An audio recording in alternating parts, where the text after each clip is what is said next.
أخذ يجري بسرعة والأسد وراءه يزأر.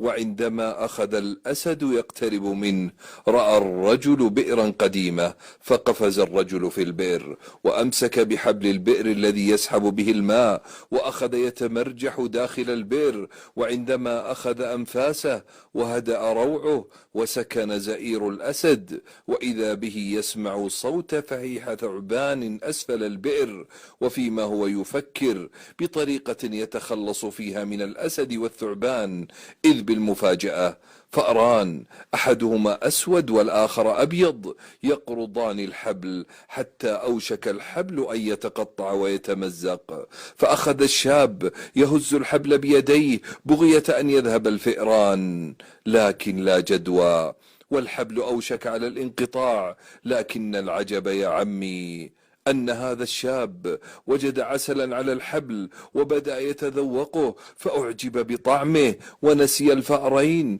والأسد والثعبان. فقال لي عمي: ما هذا الشاب المجنون؟ الحبل سينقطع وهو يتذوق العسل. فقلت: يا عم، الرجل هو أنت، والأسد هو الموت يلاحقك كما يلاحقنا، والثعبان هو القبر ينتظرنا لا محالة، والفأران الأسود والأبيض هما الليل والنهار يقصان حبل عمرك حتى ينقضي، والعسل هو الدنيا يا عمي وملذاتها، فمن حلاوتها أنستك أن وراءك موت وحساب. ذهب عمي وعاد من الغد، فرأيت وجها لعمي قد عانق الإيمان قلبه حتى توضأ وتوجه للمسجد، بل جاوز ذلك أن صلح أولاده. بل العجب أن عمي قد جاوزنا بذلا وصدقة وبناء للمساجد، بل يسابقنا على الصف الأول، فهنيئا له.